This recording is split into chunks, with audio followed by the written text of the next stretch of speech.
C'étaient les plus grands financiers du monde. Extraordinairement riches, extraordinairement puissants et extraordinairement discrets. Ils se sont sortis de la misère pour devenir la plus riche famille d'Europe. Tout ce qu'ils touchaient se transformait en or, presque littéralement. Leur argent a remporté des guerres, sauvé des gouvernements, bâti des chemins de fer et influencé la politique mondiale. Partout où il y avait une guerre, ils étaient impliqués et ils étaient présents à tous les grands événements mondains. Leur fortune a également acheté les plus grands vins, les plus belles œuvres d'art et les plus somptueuses demeures.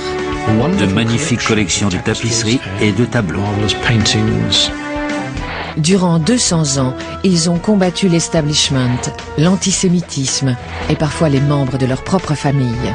Les Rothschild ne ressemblent à aucune famille. Ils sont absolument uniques. Comme une bouteille de Château Lafite Rothschild, leur histoire est riche, puissante, complexe et mémorable. Voici la dynastie des Rothschild.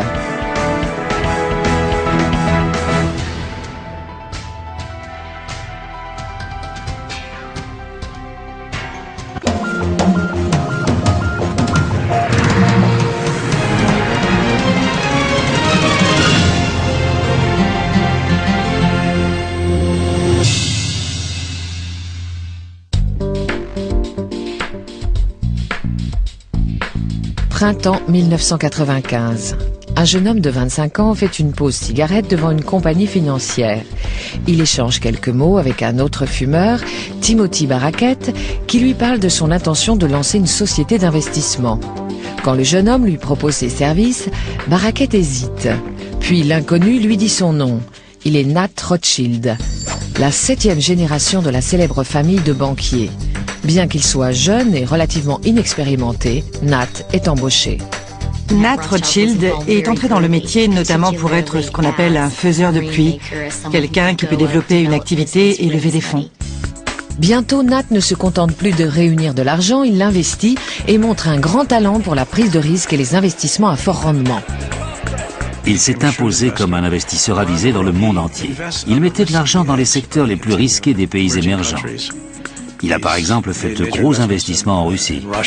La décision d'embaucher le jeune Rothschild sur son nom s'est donc révélée judicieuse. Icus Capital, le hedge fund créé par Baraket, est devenu une entreprise valant 14 milliards de dollars avec un taux de croissance annuel de 30%. Une nouvelle génération de Rothschild fait donc preuve de cet instinct légendaire en matière de finance. Je pense qu'il possède l'audace et la perspicacité typique de sa famille. On dit maintenant qu'il pourrait devenir à terme le plus riche de tous les Rothschild, revitaliser et agrandir encore la fortune familiale. Si tel est le cas, ce sera un nouveau chapitre remarquable dans la saga d'une famille qui fascine depuis plus de 2 siècles. L'histoire des Rothschild commence au XVIIIe siècle dans le ghetto juif sordide et surpeuplé de Francfort. Mayer Amschel Rothschild, son épouse Göttel Schnapper et leurs 10 enfants, 5 garçons et 5 filles, mènent la vie très pieuse de juifs orthodoxes. C'était une existence sans grande liberté. Les portes du ghetto étaient fermées la nuit, le dimanche et pour toutes les fêtes chrétiennes. Les Juifs n'ont pas le droit de posséder des biens immobiliers, portent des insignes jaunes sur leurs vêtements et payent de lourds impôts. Comme la plupart des métiers leur sont interdits, ils ont du mal à gagner leur vie. Mais il est un secteur qui leur est ouvert, la banque, car leurs voisins chrétiens n'ont pas le droit d'accorder des prêts à usure. Bien qu'ils n'aient pas le droit de tenir boutique hors du ghetto, les Juifs pouvaient faire certaines choses,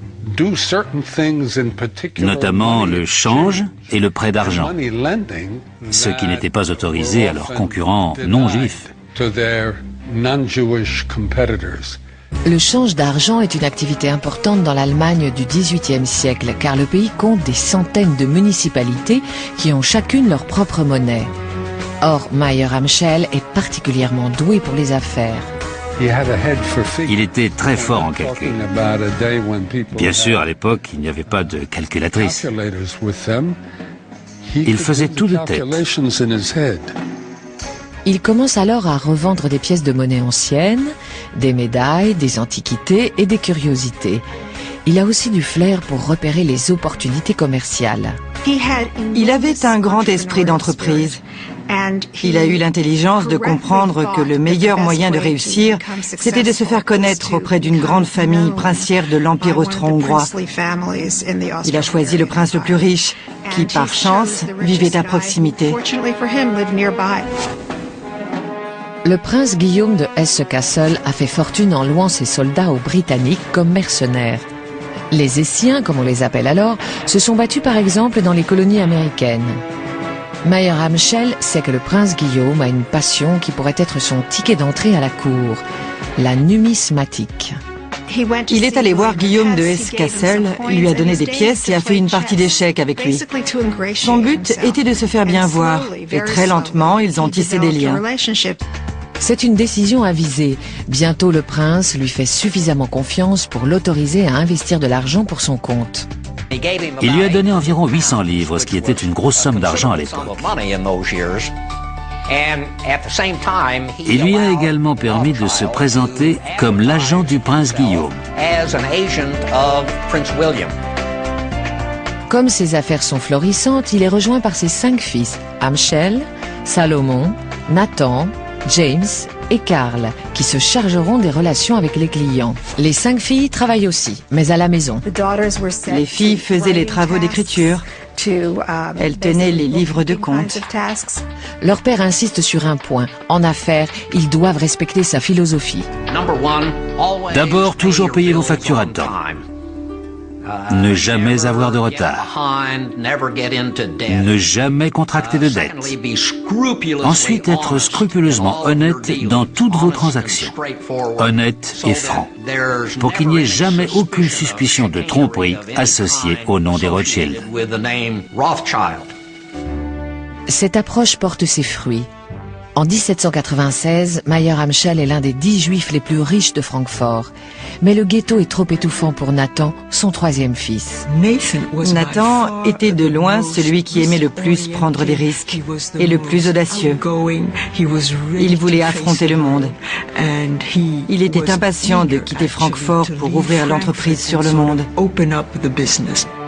Cet ambitieux jeune homme trapu, aux cheveux roux, pressent que l'économie anglaise en plein essor pourra lui donner sa chance.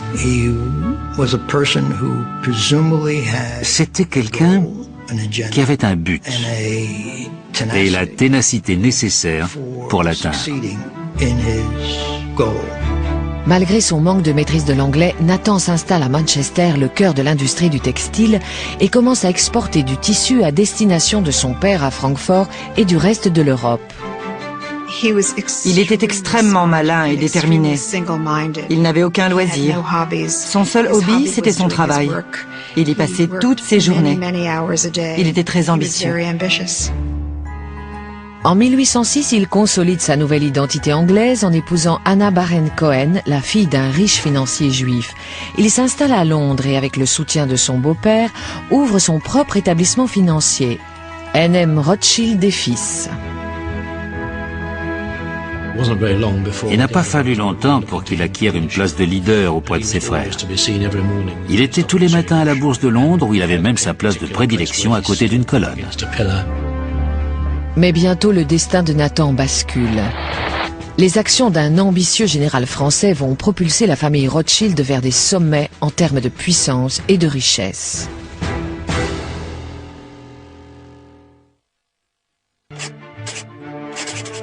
Au début du 19e siècle, les activités bancaires de Mayer-Amschel Rothschild se portent à merveille. Son fils Nathan a fondé à Londres la branche anglaise de l'entreprise familiale. Pourtant, la situation de l'Europe est explosive. Sur le continent, l'empereur Napoléon Bonaparte est au milieu d'une longue campagne militaire. Après avoir conquis l'Autriche, la Russie et la Prusse, il a maintenant des vues sur l'Angleterre. Il s'est dit que le seul moyen de vaincre l'Angleterre, c'était de l'asphyxier économiquement. Son idée était d'instaurer ce qu'il a appelé le blocus continental, pour empêcher toutes les marchandises et tous les fonds de quitter l'île à destination de l'Europe. Les Rothschild, qui sont maintenant implantés des deux côtés de la Manche, y voient une opportunité commerciale intéressante, bien que risquée. Il se lance dans une opération de contrebande très lucrative. C'est Nathan, en Angleterre, qui en est le maître d'œuvre. Il a fait construire des bateaux spéciaux, petits et rapides, pour traverser la Manche. Et ensuite, un de ses frères à Paris organisait un service de ce qu'ils appelaient des post-boys, des coursiers à cheval, qui acheminaient les marchandises ou les lingots d'or très rapidement jusqu'à destination. Ce réseau de coursiers rapides et fiables transporte également d'autres cargaisons précieuses sur le continent, les informations. Les Rothschild savent donc, avant les autres, tout ce qui se passe dans le monde de la finance et de la politique. Ils avaient compris que l'information pouvait rapporter gros. C'est l'idée que des nouvelles précises peuvent être d'une importance capitale pour vos transactions financières. Les guerres napoléoniennes apportent un autre bénéfice aux Rothschild. Le prince Guillaume de Hesse-Kassel, le premier bienfaiteur de la famille à Francfort, est maintenant en fuite et il veut que sa fortune soit investie en toute sécurité. Il a dit à Nathan, faites ce que vous pensez être le mieux pour mon argent. Ce pécule a été une opportunité gigantesque pour Nathan. Nathan place les investissements du prince dans des actions anglaises et résout un autre de ses soucis. Guillaume de Hesse-Kassel veut pouvoir accéder à son capital où qu'il soit en Europe. Ce dont le prince de Hesse-Kassel avait besoin au même titre que les autres princes, c'était de banquiers pouvant lui garantir qu'il pourrait retirer son argent quand et où il le voulait. En 1814, alors que les troupes britanniques combattent l'armée napoléonienne sur le continent, elles ont un obstacle de taille à surmonter. Le duc de Wellington, commandant des forces de Sa Majesté, va bientôt se retrouver à court d'argent, si bien que la Grande-Bretagne risque de perdre la guerre. On ne peut pas faire déplacer une armée sans argent. Il faut payer les hommes et il y a toutes sortes de frais. Mais comment envoyer l'argent nécessaire sur place? Il fallait passer par le type de banque que les Rothschild avaient créé. C'est ainsi que le 11 janvier 1814, Nathan Rothschild est officiellement chargé de financer l'avancée de Wellington sur le sol français. En puisant dans la fortune familiale, il doit acheter des francs français et les revendre avec des intérêts au gouvernement britannique. Pour les Rothschild, c'est un incroyable retournement de situation, car 20 ans plus tôt, ils n'étaient que des juifs opprimés du ghetto de Francfort. Aujourd'hui, le sort de l'Europe est entre leurs mains. Comme une marque de fabrique, les Rothschild vont compter uniquement sur les membres de leur famille pour cette opération risquée. Le jeune frère de Nathan, James, est ainsi dépêché en France. James n'était qu'un adolescent quand son père l'a envoyé en France pour réceptionner l'argent qui arrivait par bateau. Il devait le faire passer jusqu'en Espagne où se battaient les soldats de Wellington. Bientôt, l'argent parvient régulièrement jusqu'aux troupes britanniques, ce qui les aide à reprendre la main. Le 18 juin 1815, elles imposent une cuisante défaite à Napoléon lors de la célèbre bataille de Waterloo. Juste après la victoire, un épisode va prouver les qualités du système de coursier des Rothschild. Dès que la bataille s'est terminée et que la victoire a été déclarée, Wellington a envoyé un messager officiel de l'autre côté de la Manche pour informer le gouvernement à Londres. Il est arrivé 24 heures après le coursier des Rothschild qui apportait la même information. La réussite éclatante des Rothschild durant les guerres napoléoniennes assure leur réputation et leur fortune. Elle marque aussi la naissance d'un nouveau concept dans la finance, car auparavant les gouvernements n'avaient que peu d'options pour réunir des capitaux. Vous pouviez soit augmenter les impôts, soit dévaluer votre monnaie, et aucune de ces solutions n'est très séduisante. Les Rothschild viennent d'inventer une troisième méthode. Un gouvernement peut contracter un emprunt auprès d'un organisme privé, comme une banque ou un particulier, en échange d'un titre promettant au prêteur de le rembourser avec des intérêts. Ce fut un moment très important dans la formation des marchés modernes des capitaux.